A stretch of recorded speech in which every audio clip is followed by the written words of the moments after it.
Kun raadiyoo sagalee Ameerikaati.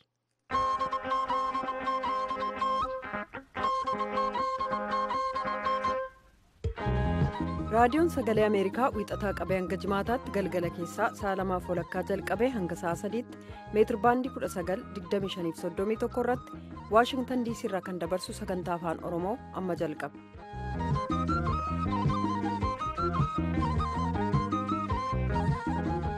Kanneen fagoof dhiyoo sagantaa keenya hordoftan dhaggeeffatoonni keenyatti mooltan guyyaan har'aa muddee 22 bara 2016 keessummeessituun keessan har'aa Antuu Jibee Horaati.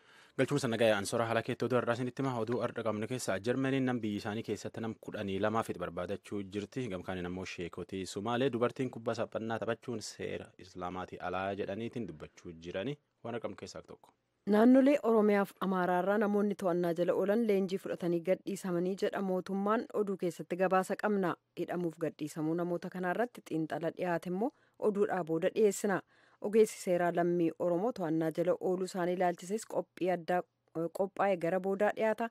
Hanga xumura sagantaa keenyaatti nu waliin turaa jenna. Guutummaa oduuf soora.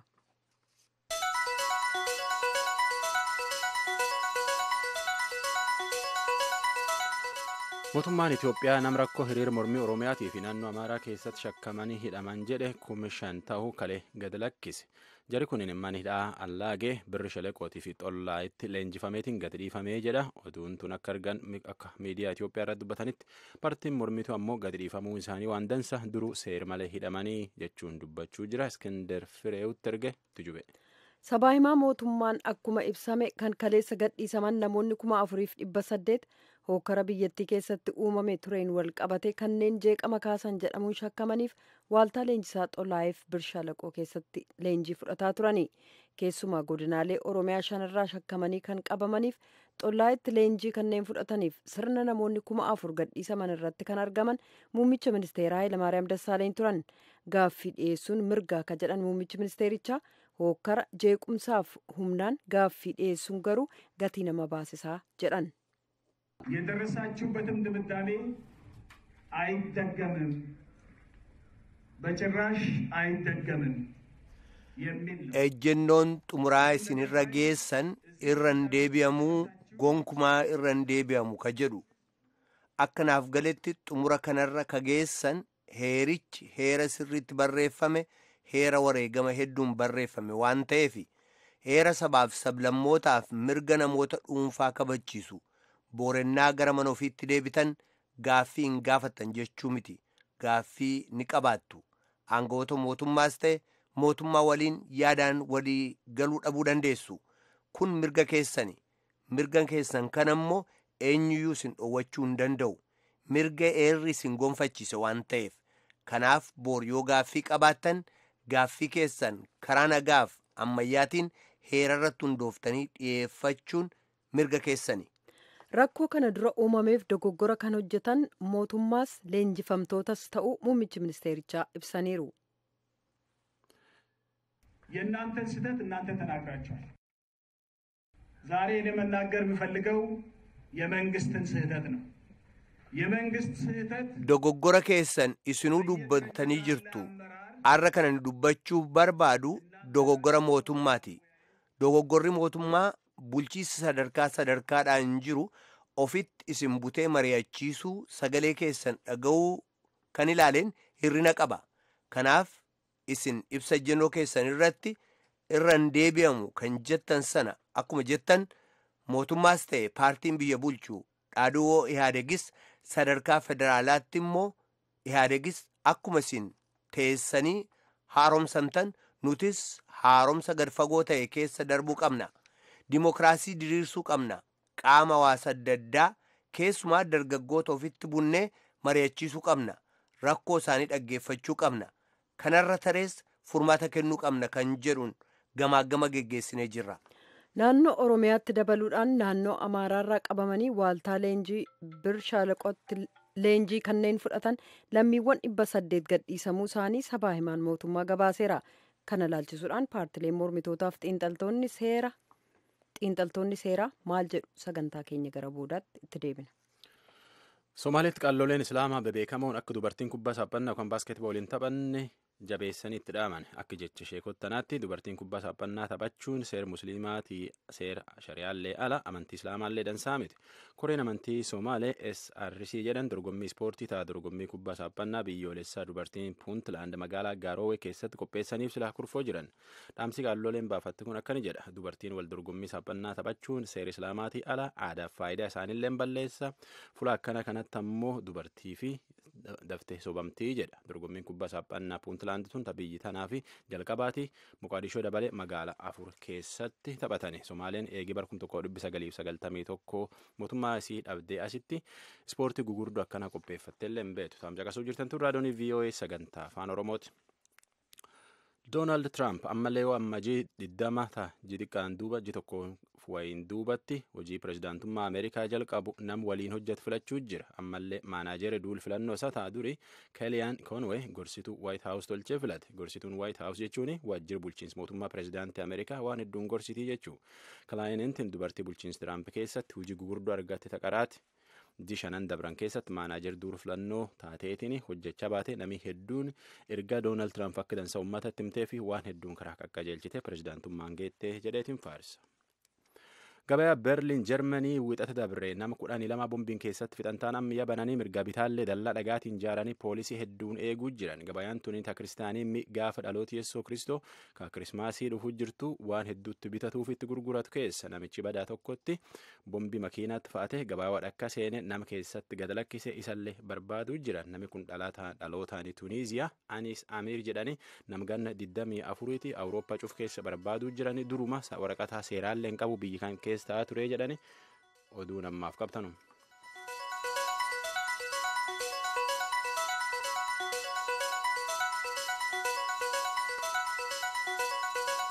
Kan dhaggeeffataa jirtan raadiyoo sagalee Ameerikaa sagantaa afaan Oromooti.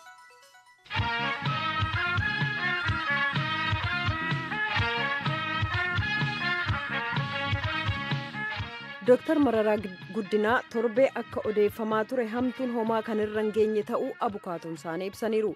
Kaleessa ennaa isaan daawwatanillee hanga tokko walabummaan isaan dubbisuu isaanii Dooktar Mararaan akka seeraatti ammayyuu poolisiif yaada isaanii kan hin kennine ta'uu abukaatoon isaanii obbo Wandimmoo ibsaa dubbatanii jiran jaalanneet haasofsiise.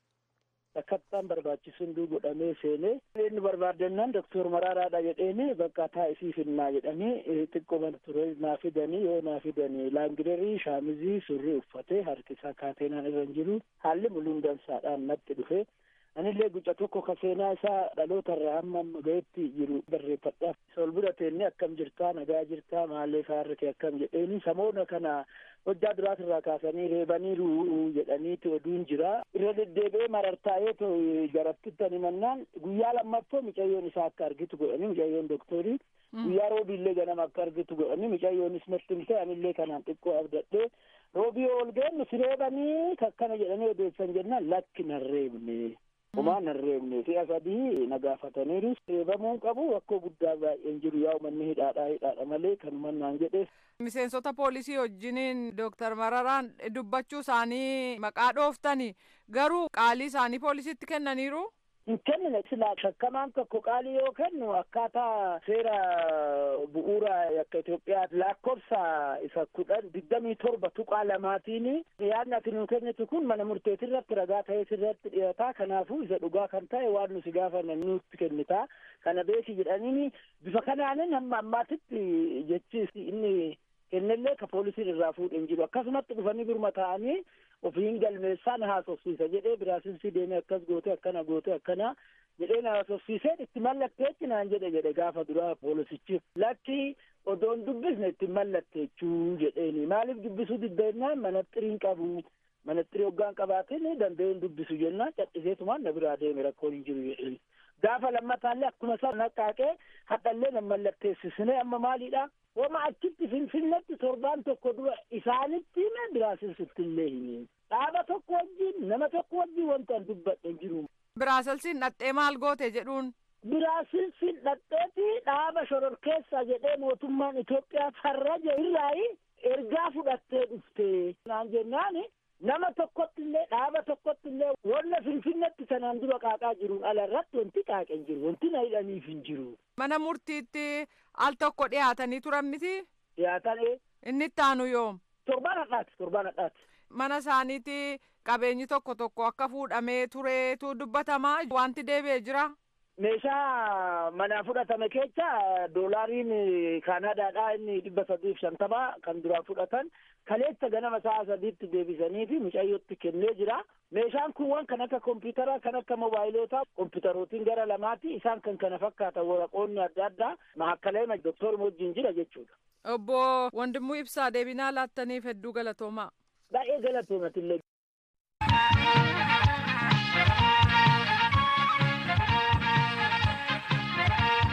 Mata duree sattaanutti dabarraa magaalaa Amboo keessatti ogeessa seeraa ta'uun kan hojjetan obbo Dhaabaa Cufaa erga hidhamanii 7 darbee jira. Hanga ammaatti qaruma mana murtii duratti hin dhiyeeffamin jiru. Ijoollee isaanii keessaa tokko kan taate Fireehiwoot Dhaabaa haala yeroo sana abbaan isheetti hidhaman ibsitee jirti. Jaallanneetu haasofsiise. Dhaddacha oolee gara isaatii qophii walakkaa bakkuma hojii isaatii isa ta'uu isaa gaafatanii inni ibseefi booda gaaffiidhaaf barbaadamtaa jedhaniitiin konkolaataadhaan fudhatanii deemanii waajjira poolisii zooniidhuma keessatti achitti hidhanii eegasii gaaffiinis hin jiru waan isa gaafatanii jedhanis hin jiran akkasumatti ta'aa jira.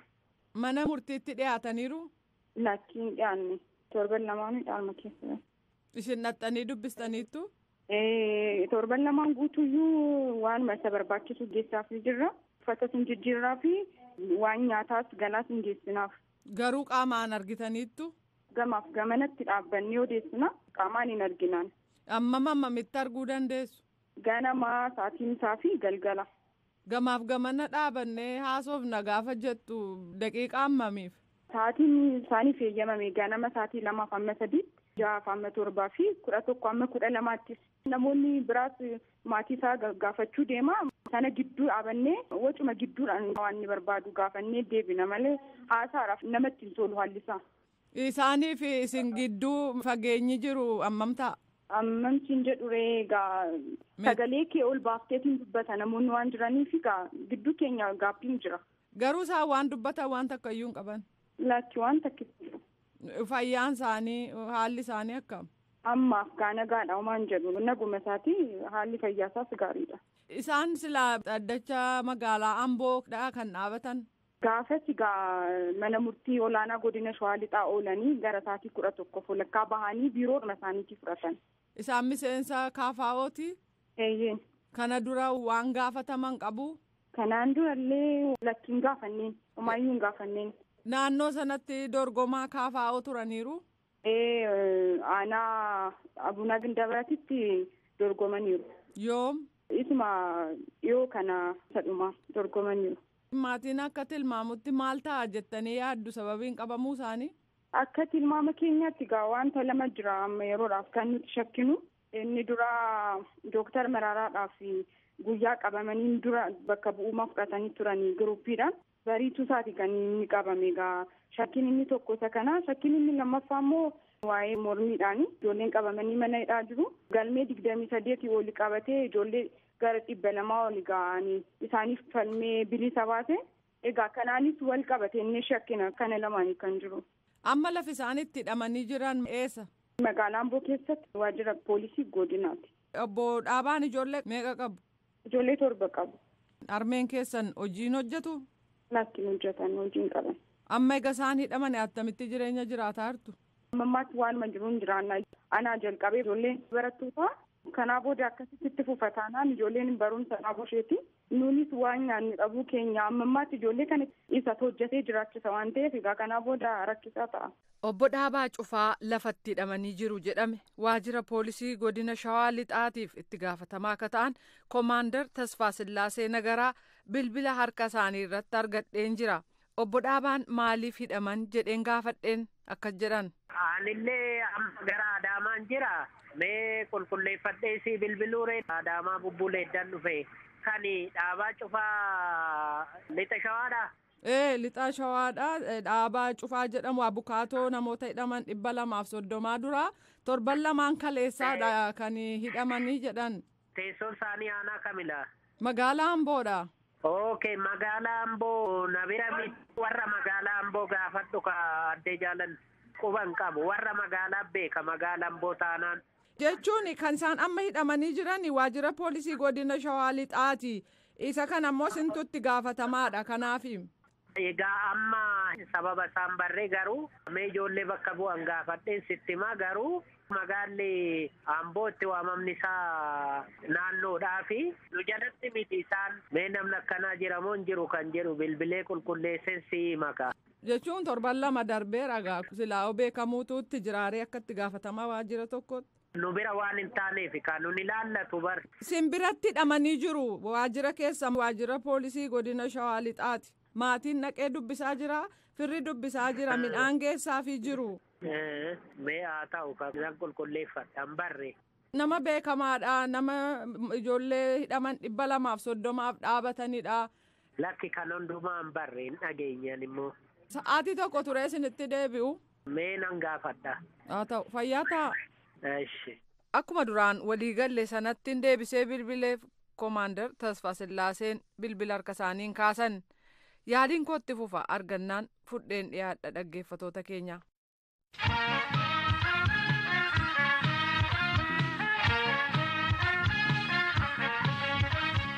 Amma sa'aatiin galgala keessaa 2:46 nu biraa immoo waaree booda sa'a 12:46 ta'eera.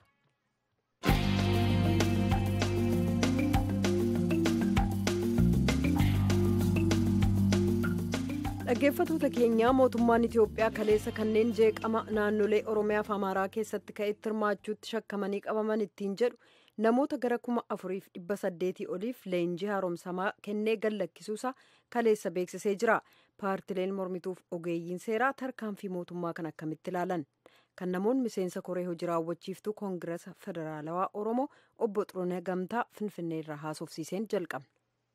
Obbo Xurunee akkuma sinuu dhageessan yookaan immoo televezyiyoona mootummaa irratti argitan kaleessa mootummaan namoota gara 5,000tti dhiyaatan jechuun gara 4,800 olii gallakkisee jira. Kanneen keessaa 4,000 kanneen ta'an Oromiyaa keessaa akka ta'e mootummaan dubbatee jira. Paartiin keessan akkamitti ilaala?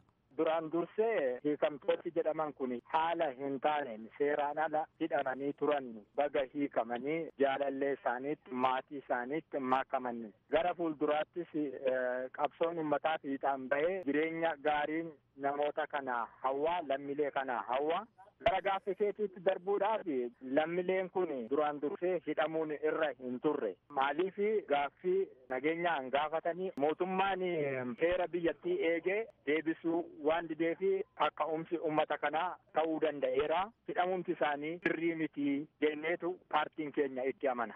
Egaa muummichi ministeeraa Hayilemaariyaam Dassaaleeny yeroo hidhamtoonni kun gallakkifaman haasawa godhan keessatti badii hojjechuu keessan amantanii fudhattaniittu ittiin deebinu jettaniittu sana irra deebi'een dubbadhu jedhanii turani. Namoonni kunis immoo ayiddaggamin yookaan irra deebi'amu yookaan immoo never again kan jedhu afaan Amaaraatiin afaan Oromootiin akkasumas immoo afaan Ingiliziitiin kan barreeffame qomee yookaan immoo tiishertii uffatanii jiru. Sana laalchisee muummichi ministeeraa kananuu keessa deebi'een dubbadhu gama mootummaatiin immoo badii jiru nan dubbadhaa teessisnee sin naasofsiisnee sin waliin hin dubbanne badiiwwan akkas akkasii mootummaanis lammatatti hin deebi'u jedhanitti kan isaan namoota gallakkisaman kanatti dubbatan kana paartiin keessan akkamitti ilaala? Muummichi ministeeraa kun akkana jedhanii dubbachuu isaanii hordofeera. Duraan dursee hidhamuun isaaniiyyuu seeraan alaa jenna. Namooti hidhamuun irra ture warra malaammaltummaa hojjetanu warra sassaabduu kiraa ta'an warra bulchiisa gaarii ummata dhowwatan warra farra dimokiraasii ta'an kan korojoo filannoo harkisanii haqan jarata kanatu hidhamuutu irra ture malee ummati lakkoofsi isaanii amma kana lakkaawame kun yookaan immoo warra hafan illee dabalatee hidhamuun irra hin turre yeroo ummati kun gaaffii nagaadhaan gaafataa tures kan itti gaafatamu bulchiisa keenya miseensota paartii keenyaati jedhanii erga amananii booda amma namoota kanatti deebisaniitu akka isaan dhiifama gaafatan fakkeessaniitu dubbataniin.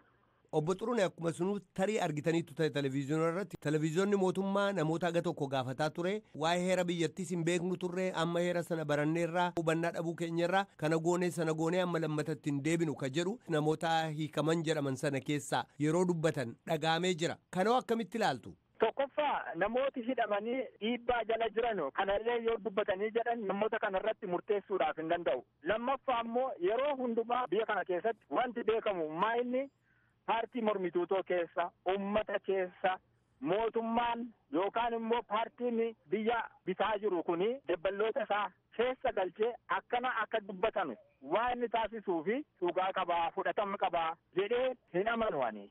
Namooti dhugaadhaaf dhaabbatanii amma gara booddeetti deebi'anii dhugaa isa dhaabbatanii sana jallisanii akkana dubbatu jedhee hin amanu. Paartiin keenyas kana hin amanu. Paartii keessan keessaa miseensonni fi hoogganoonni agamtuu kana keessa jira waan beektan qabdu? Amma yoonaatti qaamaan argee hin beeku malee naannoo adda addaa karaa Walisoo kanaa, karaa Sabbataa kanaa, karaa Bishooftuu kanaa gara qe'eetti makiinaadhaan konkolaataadhaan fe'amanii guuramaa akka jiran dhaga'eera. Garuu abalu eenyu jedhamee addaan baafadhee beekuudhaaf hin dandeenye. Egaa miseensoti keenya baay'een akka hidhaman, deeggartooti keenya baay'een akka hidhan, keessaa immoo lammiin Oromoo baay'isee akka miidhamee akka hidhamee jiru dhaga'eera beekaa. Namootuma kanatti hiikame jenneetu eegaa jirraan. Kun mallattoo akkamii agarsiisa? Gara fuulduraatti mootummaa waliin teessanii dubbachuudhaaf wal dhibdee ture furuudhaaf ammam balbala saaqa jettanii yaaddu? Balbalaallee saaqa jennee baay'ee abdachuun, baay'ee eeguun, baay'ee nama rakkisuu danda'a. Utuu galaana biraan ga'ini concee irratti gammaduu, waan guddaa yaaduu, waan guddaa abdachuu fakkaachuu danda'a. Hoggantooti keenya, durataa keenya Dr. Mararaa Guddinaadhaa jalqabee warri jiranu haal duree tokko malee akka nuu hiikaman barbaannaan. Kana qofatu hin ta'ini waltajjii tokko dhaabbannee jirru madirak jedhamee kan beekamu ibsa adda addaa baaseetu jira. Gaaffiin keenya suni ittuma fufaa jirra. Dhugumaa jedhanii garaarraa fudhatanii karaa nagaa deemne jedhanii namoota keenya hiikanii gara mareetti yeroo nu affeeran madirakas haa ta'u paartiin keenyas yeroo hundumaa fedhii ummataa kabajnee raawwachuudhaaf yeroo hundumaa nuyi akka qophii qabnu kanaan dura ibsineerra ammas irra deebi'een ibsaan. Miseensa koree hojii raawwachiistuu Koongireesa Federaalaa Oromoo obbo Xurunee Gamtaa ibsa naa kennitaniif guddaan sin galatoomsadha. Ani sin galatoomsadha.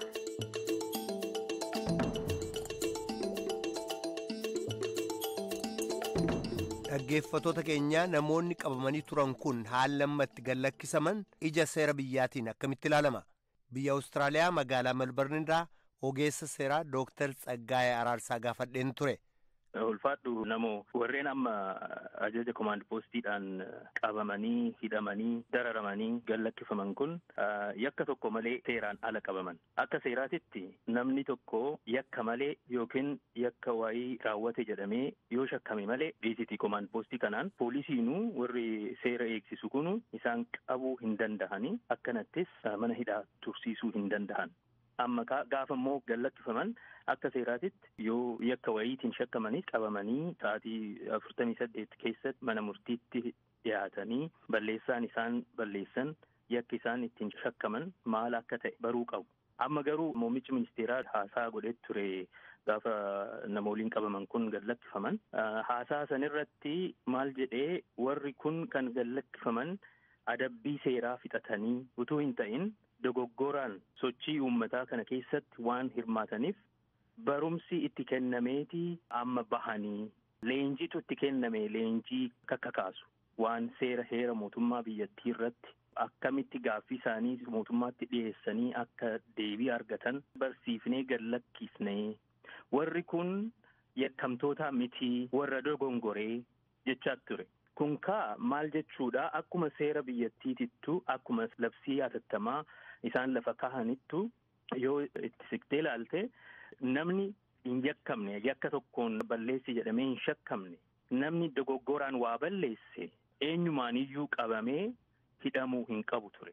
Yoo qabamee hidhames sa'aatii 48 keessatti akka heera mootummaa biyyattiititti mana murtiitti dhiyaatee yakki sun maal akka ta'e itti ibsamee fi akka of isaanirraa ittisu mirga qabu. Kun hundi badee jira. Waan dogoggoraniif leenjiin itti kenname, barumsi itti kenname jechuun maal jechuudha? Akka kanaa yoo ta'e, akka muummichi ministeeraa dubbatanitti yoo ta'e, akka itti dubbataa jirtu kanattis yoo ta'e, egaa namoonni kun hidhaman jedhama moo leenjii deeman jedhama? Maaliin mata dureen kennamuuf durumaaniyyuu? Akkuma beeknutti amma hammaatitti mootummaanuyyuu kan jedhu labsii hatattamaa baafanne namooliin sochii kana keessatti hirmaachaa qaban gumaacha qaban hundi isaanii seeraan ala bahanii warri kun shororkeessitoota kan ammoo poolisoota keenyaan warra seera eegsisuun kan sirna jala oolchinu miti. Kanaaf labsii hatattamaan barbaachisaa ta'e kanaaf komaand poostiin ijaarramuu qabaate kanaaf akka labsii hatattamaa kanatti uummata keessa deemnee warra warraaqsa keessa gumaacha qaban kana hidhuuf barbaachise jechaa turan. Amma garuu gaafa hiikan eebba jedhan hiikichi isaanii akka nama hidhameetti otoo hin ta'in akkuma nama mana barumsaa wayii akkuma mana leenjii wayii deemee achii bahutti eebbifamanii ba'anii kan jedhutu ibsame. Kanaaf muummichi ministeeraa eebbisuuf deemeet immoo haalli ittiin itti haasa'e dogongortanii jirtu ammas irratti hin deebinu jettanii jirtu kanaaf isin akkuma deemtan barbaanna akkasumattis immoo mootummichis waan dogoggoree hin qaba ummata hin dhageenye sirriitti rakkoo ummataa hin furre kanaaf nutillee gadi fageenyaan jijjiiramuu qabnaa haaromsa godhachuu qabnaa jedhee isaanitti himachaa ture. Akka seeraatitti namni tokko kan seera jala oolu to'icha mootummaa jala kan oolu yoo yakka wayii hojjeteera jedhamee shakkame qofa. Akka seeraatitti kun waan jiru miti. Akkanumaan manumarraa fudhatamanii seera jala oolanii amma ammaatitti achitti turanii gaafa bahanii miti mana barumsaa deemtanii turtanii mana leenjii deemtanii turtanii kan jedhamee ittiin himamu. Kana achi immoo kaleessa natti fakkaata ministeerri ittisa biyyattii obbo Siraaj Fageessaas kanarratti maal jechaa turanii namooliin kun qabatamanii amma kan eebbifamanii hiikaman kan bahanii waan namooliin biroo dhufaa jiraniif kan akka isaanii dogoggoranii sochii Oromiyaa keessa deemaa ture kana keessa hirmaachaa waan godhaniif ammas leenjisuu qabnaa 9,800 ta'an eebbifamanii bahu namooliin immoo 12,500 kan ta'an amma qabamaniiru isaantu immoo leenjii kana fudhachuu qabu kan jedhu ibsaa ture. Kun jechuun maal jechuudha? Iddoo barbaadu jechuudha. Iddoo warra amma qabaman kana immoo itti dararan barbaadu jechuudha. Warri kun hin eebbifamne, iskuula hin deemne, fedhii isaaniitiin leenjiin barbaachisaadha jedhamee achitti hin hidhamne. Fedha isaaniitiin ala qabamanii mana isaaniirraa guuramanii bakka hojii isaaniirraa guuramanii bakka barumsa isaaniirraa guuramanii achitti namooliin kun seeraan ala akka hidhaman beekamaa ta'uu qaba. Dooktar Tsaggaayee mee gara namoota amma gallakkisamaniitti immoo adeemnu. Namoonni kun guutummaatti qomee yookaan tiishertii adii kan ayiddaggamu yookaan irra hin deebi'amu yookaan immoo never again kan jedhu uffataniiti kan isaan mul'ataa turanii isaan keessaati kan jedhaman namoota tokko tokkottis dubbataa turanii nuti seera biyyattiis wallaallee dogoggorreerraa lamuu lammataa kanatti hin deebinu kan jedhu yeroo dubbatan dhaga'ameera. Kana hojii seeraatiin akkamitti ilaalta Dooktar Tsaggaayee? Kun sirrii miti. Ilaa amma utumaayyuu wanti kun yakka ta'e dogoggora otoo hin ta'in yakka ta'e irratti murtaa'e adabbiin irratti raawwatameeyyuu wanta akkanaa irratti barreessitee tiishartii hin uffistu. Mirgi namummaa isaa eeggamuu qaba. Kan dogoggoree dhiisiti. Amma maaliif kana godhu stigmataayiz godhuudhaaf uummata keessatti akka qaanfatan akka mataa gadi qabatanii deeman akka nama mootummaadhaaf mataa gadi qabate ajajamuudhaaf qophii ta'e akkasitti godhanii sammuu isaanii tuquudhaaf cabsuudhaaf hamilee isaanii cabsuudhaaf kana godhan malee adabbii fudhachuu kan qabuyyuu akkanatti uffata wayii itti uffisanii gadi baasuun sirrii natti hin fakkaatu kun seeraan ala. Kanaaf darara isaan irra gaheef mootummichi akka mootummaatti muummichi ministeeraa akka cheermaanii komaand poostitti namooliin hundi isaanii kana keessatti hirmaattan komaand poostiin biyyattii keessa ijaarame hundi itti gaafatamummaa kan siyaasaatis kan seeraatis ofirratti amma mirkaneessanii jiru jechuudha. Ani akkasittan laala. Ogeessa seeraa Dooktar Tsaggaayee Araarsaa ibsa naa kenniteef guddaan si galatoomsadha. Atis galatoomii namoo.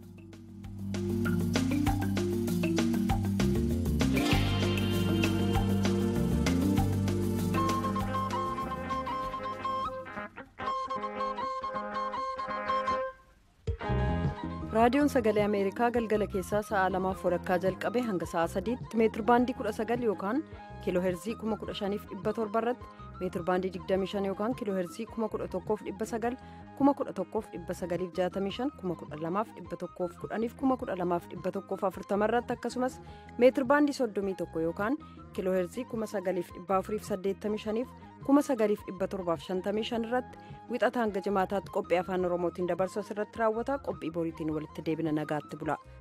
Sagantaa afaan amaaraatti itti fufa.